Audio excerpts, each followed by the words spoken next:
Hi అండి, welcome back to AMF. ఈరోజు మనము అమ్మవారికి రెండవ రోజు నివేదించే నైవేద్యం పులిహోర, అది ఎలా చేయాలో తెలుసుకుందాం. ముందుగా మనము అన్నం పొడిగా ఉండేటట్లు ఇలా వండి పెట్టుకోవాలండి, మెత్తగా ఉండకూడదు. ఇలా ఉడికించిన తర్వాత చల్లారి పెట్టుకోవాలి. ఇక్కడ పెద్ద నిమ్మకాయ సైజ్ అంత చింతపండు తీసుకున్నానండి, సుమారుగా 30 గ్రామ్స్ ఉంటుంది. 1/4 కేజీ బియ్యం తీసుకున్నామంటే 30 to 40 గ్రామ్స్ చింతపండు సరిపోతుంది. 1/2 అవర్ ముందుగా నానబెట్టుకొని చింతపండు రసం అనేది చిక్కగా తీసుకోవాలి. ఇక్కడ గుడిలో పెట్టే ప్రసాదం లాగా చేస్తున్నాం కాబట్టి ఇప్పుడు దీంట్లో కొద్దిగా ఒక పౌడర్ అనేది ప్రిపేర్ చేసుకోవాలి. ముందుగా బాణలు పెట్టుకొని 1/4 టీ స్పూన్ మెంతులు, 1/2 టీ స్పూన్ మిరియాలు, అలాగే 1 టీ స్పూన్ జీలకర్ర, 1 టీ స్పూన్ ధనియాలు వేసి కొద్దిగా వేయించుకోవాలి. ఇవి వేగాక ఒక 2 టీ స్పూన్లు తెల్ల నువ్వులు కూడా యాడ్ చేసుకొని చక్కగా వేయించుకోవాలి. ఇవంతా వేగిన తర్వాత వేరే బౌల్లోకి తీసుకొని చల్లారాక మెత్తగా పౌడర్ చేసి పెట్టుకోవాలి.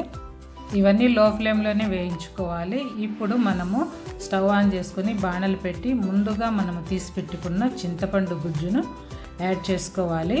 ఈ చింతపండు గుజ్జులో 3-4 పచ్చిమిర్చి కట్ చేసి వేసుకోవాలి. అలాగే 1/4 టీ స్పూన్ పసుపు, 2-3 టీ స్పూన్ల నూనె కూడా యాడ్ చేసుకోవాలి. ఆ తర్వాత 1 టీ స్పూన్ ఉప్పు కూడా యాడ్ చేసి చక్కగా ఒకసారి కలుపుకొని ఉడికించుకోవాలి. చింతపండు గుజ్జు కొద్దిగా మనకు చిక్కగా అవ్వాలి. ఇది ఉడికేటప్పుడు అంతా చిందుతుంది కాబట్టి ఒక ప్లేట్ పెట్టేసి ఉడికించుకోవాలి. ఆ తర్వాత 1/2 టీ స్పూన్ మనము మిర్చి పౌడర్ కూడా యాడ్ చేసుకున్నామంటే పులిహోర చాలా బాగుంటుంది. అంతా ఒకసారి కలుపుకొని మనము మూత పెట్టి ఒక 5 మినిట్స్ ఉడికించామంటే చిక్కగా వచ్చేస్తుంది. అలాగే ఒక చిన్న బెల్లం ముక్క కూడా యాడ్ చేసి ఉడికించుకోవాలి. ఆ వీడియో క్లిప్ ఎక్కడో మిస్ అయ్యింది, ఎక్స్క్యూజ్ చేసేయండి. అడుగంటుకోకుండా చూసుకోవాలి. అలాగే నూనె పైకి తేలినప్పుడు మనం స్టవ్ ఆఫ్ చేసుకొని ఈ పులుసును మనము రెడీ చేసుకున్న అన్నంలో యాడ్ చేసుకొని చక్కగా కలుపుకోవాలి. అంతా ఇలా కలుపుకొని పక్కన పెట్టుకోవాలి. ఇలా పెట్టుకోవడం వల్ల మన ఆ పులుసు అంతా అన్నానికి చక్కగా పట్టి చాలా రుచిగా ఉంటుంది.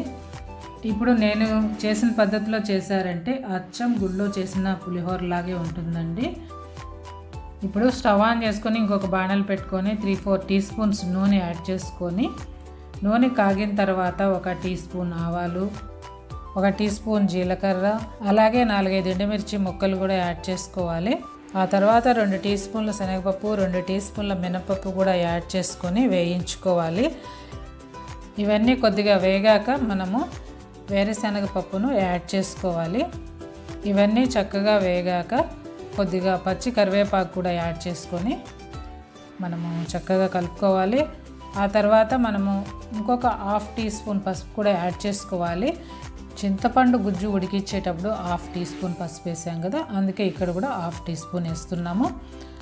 ఇదంతా ఒకసారి కలుపుకొని స్టవ్ ఆఫ్ చేసుకోవాలి. 1 టీ స్పూన్ నెయ్యి కూడా ఇక్కడ యాడ్ చేసుకోవచ్చు. ఇప్పుడు మనము ముందుగా కలిపి పెట్టుకున్న అన్నాన్ని ఈ బాణల్లో వేసి చక్కగా కలుపుకుంటే సరిపోతుంది. పోపు అంతా పులిహోరకు పట్టి చక్కగా మంచి అరోమాతో ఉంటుంది. అంతా కలుపుకున్న తర్వాత మనము ముందే ప్రిపేర్ చేసి పెట్టుకున్న పౌడర్ని కూడా ఈ అన్నానికి యాడ్ చేసి అంతా చక్కగా ఒకసారి కలుపుకోవాలి. ఆ తర్వాత ముందుగా వేయించి పెట్టుకున్న జీడిపప్పును కూడా యాడ్ చేసుకోవాలి. అంతా కలిపిన తర్వాత మూత పెట్టి 1/2 అవర్ అలా పక్కన పెట్టేసేయాలి. ఆ తర్వాత చూస్తే ఎంతో మంచి అరోమాతో పులిహోర మనకు రెడీగా ఉంటుంది. ఇంతేనండి, ఎంతో ఈజీగా మనము గుడిలో పెట్టే చిత్రాన్నం లాగా ఇంట్లోనే చేసుకోవచ్చు. ఇదేనండి ఈరోజు వీడియో. మా వీడియో కనుక మీకు నచ్చినట్లయితే లైక్ చేయండి, షేర్ చేయండి, సబ్స్క్రైబ్ చేయండి. Thank you for watching.